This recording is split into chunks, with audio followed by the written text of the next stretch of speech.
अध्याय 6 ध्यान योग। श्री भगवान ने कहा, जो पुरुष अपने कर्म फल के प्रति अनासक्त है और जो अपने कर्तव्य का पालन करता है, वही सन्यासी और असली योगी है। वह नहीं जो न तो अग्नि जलाता है और न कर्म करता है। हे पांडुपुत्र, जिसे सन्यास कहते हैं उसे ही तुम योग अर्थात पर ब्रह्म से युक्त होना जानो, क्योंकि इंद्रिय तृप्ति के लिए इच्छा को त्यागे बिना कोई कभी योगी नहीं हो सकता। अष्टांग योग के नवसाधक के लिए कर्म साधन कहलाता है और योग सिद्ध पुरुष के लिए समस्त भौतिक कार्यकलापों का परित्याग ही साधन कहा जाता है। जब कोई पुरुष समस्त भौतिक इच्छाओं का त्याग करके न तो इंद्रिय तृप्ति के लिए कार्य करता है और न सकाम कर्मों में प्रवृत्त होता है, तो वह योगारूढ़ कहलाता है।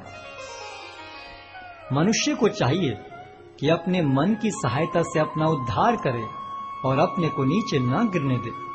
यह मनबद्ध जीव का मित्र भी है और शत्रु भी। जिसने मन को जीत लिया है उसके लिए मन सर्वश्रेष्ठ मित्र है, किंतु जो ऐसा नहीं कर पाया उसके लिए मन सबसे बड़ा शत्रु बना रहेगा। जिसने मन को जीत लिया है उसने पहले ही परमात्मा को प्राप्त कर लिया है, क्योंकि उसने शांति प्राप्त कर ली है। ऐसे पुरुष के लिए सुख दुख, सर्दी गर्मी एवं मान अपमान एक से हैं। वह व्यक्ति आत्म साक्षात्कार को प्राप्त तथा योगी कहलाता है, जो अपने अर्जित ज्ञान तथा अनुभूति से पूर्णतया संतुष्ट रहता है। ऐसा व्यक्ति अध्यात्म को प्राप्त तथा जितेंद्रिय कहलाता है। वह सभी वस्तुओं को, चाहे वे कंकड़ हो, पत्थर हो या कि सोना, एक समान देखता है। जब मनुष्य निष्कपट हितैषियों, प्रिय मित्रों, तटस्थों, मध्यस्थों, ईश्वालुओं, शत्रुओं तथा मित्रों, पुण्यात्माओं एवं पापियों को समान भाव से देखता है, तो वह और भी उन्नत माना जाता है। योगी को चाहिए कि वह सदैव अपने शरीर, मन तथा आत्मा को परमेश्वर में लगाए, एकांत स्थान में रहे और बड़ी सावधानी के साथ अपने मन को वश में करे। उसे समस्त आकांक्षाओं तथा संग्रह भाव की इच्छाओं से मुक्त होना चाहिए। योगाभ्यास के लिए योगी एकांत स्थान में जाकर भूमि पर कुशा बिछा दे और फिर उसे मृगछाला से ढके तथा ऊपर से मुलायम वस्त्र बिछा दे। आसन न तो बहुत ऊंचा हो न बहुत नीचा, यह पवित्र स्थान में स्थित हो। योगी को चाहिए कि इस पर दृढ़ता पूर्वक बैठ जाए और मन, इंद्रियों तथा कर्मों को वश में करते हुए तथा मन को एक बिंदु पर स्थित करके हृदय को शुद्ध करने के लिए योगाभ्यास करे। योगाभ्यास करने वाले को चाहिए कि वह अपने शरीर, गर्दन तथा सिर को सीधा रखे और नाक के अगले सिरे पर दृष्टि लगाए। इस प्रकार वह अविचलित तथा दमित मन से, भय रहित, विषयी जीवन से पूर्णतया मुक्त होकर अपने हृदय में मेरा चिंतन करे और मुझे ही अपना चरम लक्ष्य बनाए। इस प्रकार शरीर, मन तथा कर्म में निरंतर संयम का अभ्यास करते हुए संयमित मन वाले योगी को इस भौतिक अस्तित्व की समाप्ति पर भगवत धाम की प्राप्ति होती है। हे अर्जुन, जो अधिक खाता है या बहुत कम खाता है, जो अधिक सोता है अथवा जो पर्याप्त नहीं सोता, उसके योगी बनने की कोई संभावना नहीं है। जो खाने, सोने, आमोद प्रमोद तथा काम करने की आदतों में नियमित रहता है, वह योगाभ्यास द्वारा समस्त भौतिक क्लेशों को नष्ट कर सकता है। जब योगी योगाभ्यास द्वारा अपने मानसिक कार्यकलापों को वश में कर लेता है और अध्यात्म में स्थित हो जाता है, अर्थात समस्त भौतिक इच्छाओं से रहित हो जाता है, तब वह योग में सुस्थिर कहा जाता है। जिस प्रकार वायु रहित स्थान में दीपक हिलता डुलता नहीं, उसी तरह जिस योगी का मन वश में होता है, वह आत्म तत्व के ध्यान में सदैव स्थिर रहता है।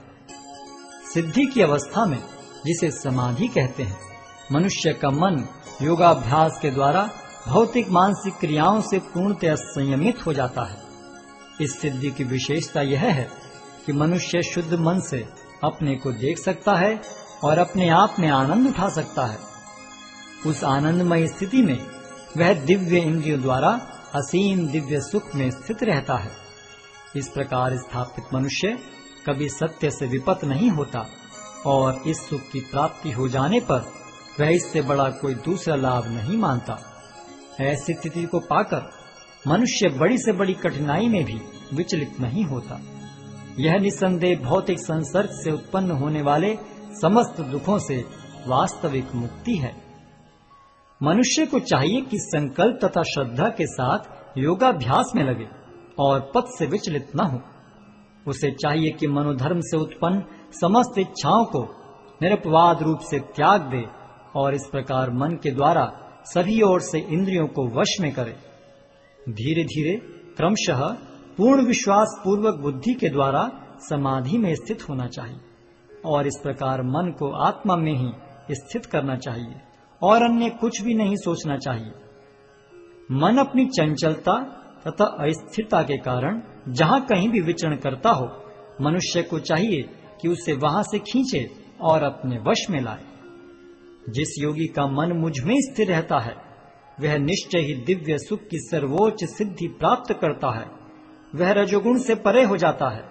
वह परमात्मा के साथ अपनी गुणात्मक एकता को समझता है और इस प्रकार अपने समस्त विगत कर्मों के फल से निवृत्त हो जाता है।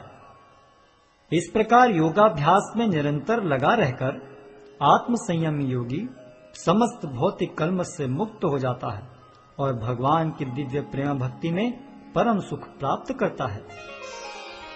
वास्तविक योगी समस्त जीवों में मुझको और मुझ में समस्त जीवों को देखता है। निसंदेह स्वरूप सिद्ध व्यक्ति मुझ परमेश्वर को सर्वत्र देखता है। जो मुझे सर्वत्र देखता है और सब कुछ मुझ में देखता है, उसके लिए न तो मैं कभी अदृश्य होता हूं और न वह मेरे लिए दृश्य होता है।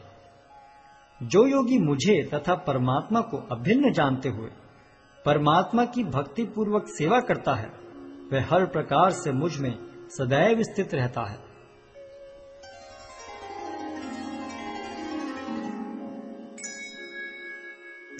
हे अर्जुन, वह पूर्ण योगी है जो अपनी तुलना से समस्त प्राणियों की उनके सुखों तथा दुखों में वास्तविक समानता का दर्शन करता है।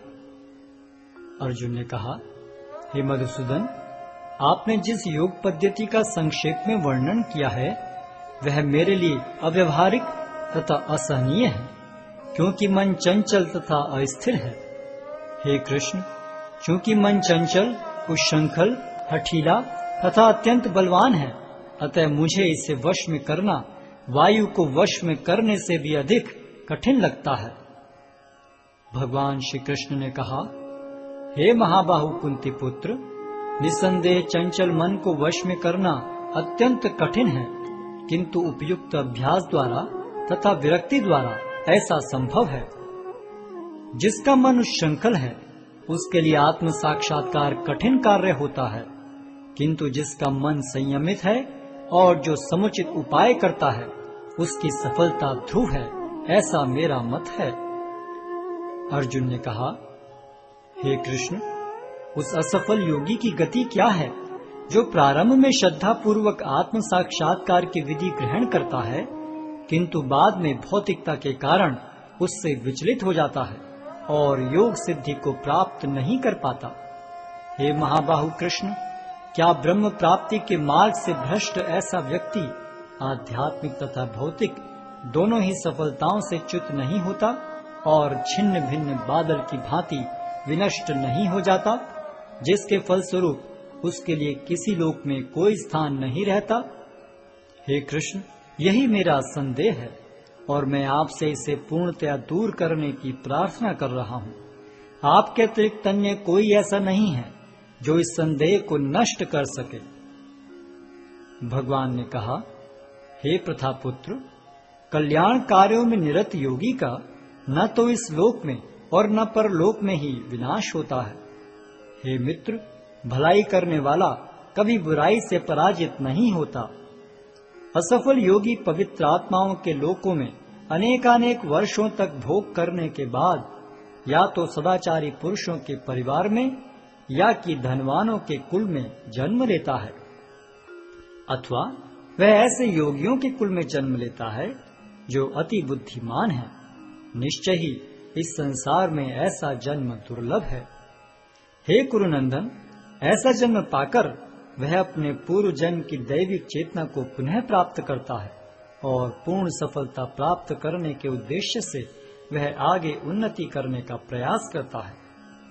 अपने पूर्व जन्म की दैवी चेतना से वह न चाहते हुए भी स्वतः योग के नियमों की ओर आकर्षित होता है। ऐसा जिज्ञासु योगी शास्त्रोक्त अनुष्ठानों से परे स्थित होता है और जब योगी समस्त कर्म से शुद्ध होकर सच्ची निष्ठा से आगे प्रगति करने का प्रयास करता है तो अंततो गत्वा अनेकानेक जन्मों के अभ्यास के पश्चात सिद्धि लाभ करके वह परम गंतव्य को प्राप्त करता है। योगी पुरुष तपस्वी से, ज्ञानी से तथा सकाम कर्मी से बढ़कर होता है। अतः हे अर्जुन, तुम सभी प्रकार से योगी बनो और समस्त योगियों में से जो योगी अत्यंत श्रद्धा पूर्वक मेरे परायण है, अपने अंतःकरण में मेरे विषय में सोचता है और मेरी दिव्य प्रेम भक्ति करता है, वह योग में मुझसे परम अंतरंग रूप से युक्त रहता है और सबों में सर्वोच्च है। यही मेरा मत है।